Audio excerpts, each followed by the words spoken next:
Does it matter what time I eat? Don't eat carbs, don't eat protein. Okay, actually, no, some protein, but then don't eat fats.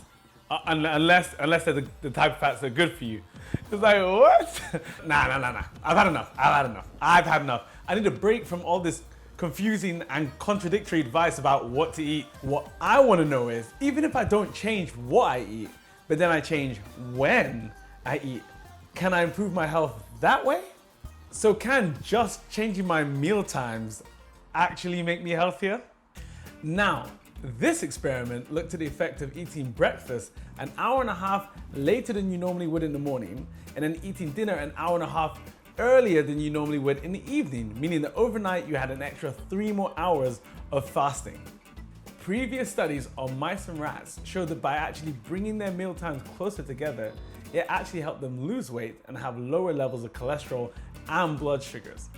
So, we know it works on mice and rats, but will it work on guinea pigs? These 16 guinea pigs were the very first human volunteers to undergo this test in a pioneering 10-week study. They graciously allowed the different types of fats in their bodies, their cholesterol levels, and their blood sugar levels to be measured throughout this experiment. So the blues got to eat their meals as normal, which meant early breakfast eating and eating as late as they like, including late night snacks. But the reds had their meal times restricted, which meant no late night nibbles for them. So Dr. John Johnson, pretty solid name if I may say so, ran the study.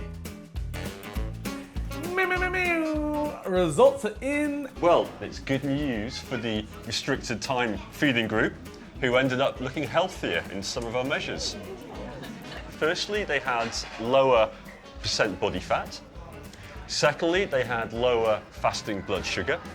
And thirdly, they had lower fasting blood cholesterol. Wow. And that is unanimous, people.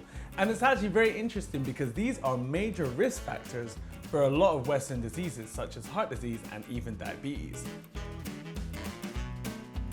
So tell us, John Johnston, what's going on here? So there are probably 2 possible explanations for this at the moment. My personal favourite, because of my research interest, is that you're eating at a time of day when your body metabolism rhythms are expecting you to be eating food. So your body can deal with those calories more efficiently than if you eat, for example, during the night.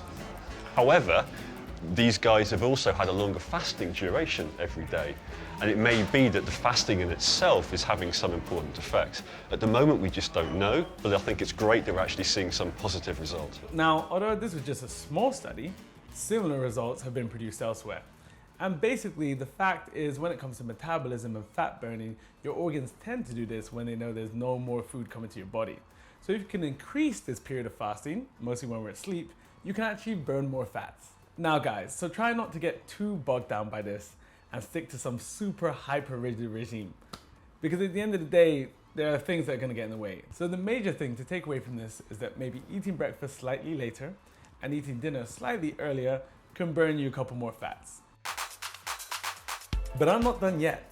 So, if we know that changing meal times can make this much of a difference, what I want to know now is, should I be eating before or after exercise? It's not even about exercising anymore.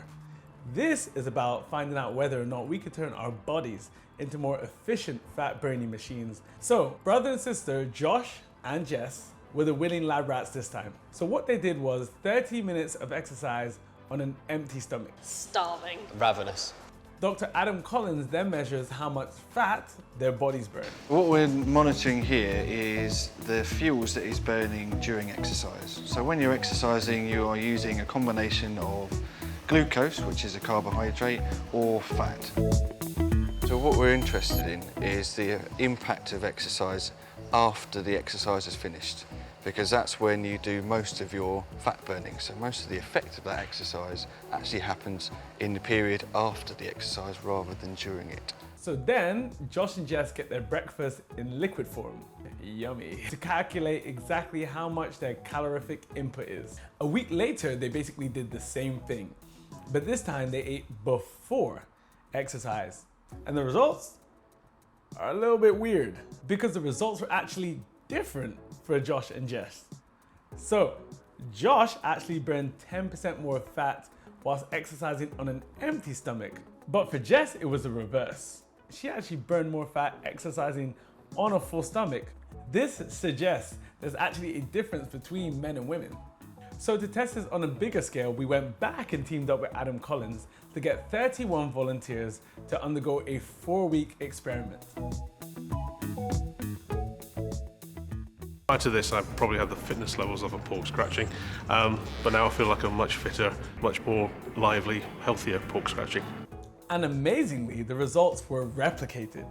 So with the women, they actually improved by 22% more after exercising when they'd eaten.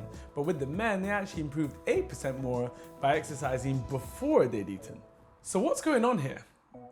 Well, it's new findings, so it's still being worked out, but it's believed that it's down to how the different sexes handle the foods we use as fuel, such as carbohydrates and fats. Both men and women will store carbohydrate in muscle, and men have more muscle than women, so they have got a greater capacity to store and utilise carbohydrate. So they're really designed to burn carbohydrate preferentially compared to women. So basically, men are generally built to burn carbs. So if we eat before we exercise, we're more likely to burn the carbs than burn the fat. So it's beneficial for us to exercise on an empty stomach, meaning you're going to be burning more fats.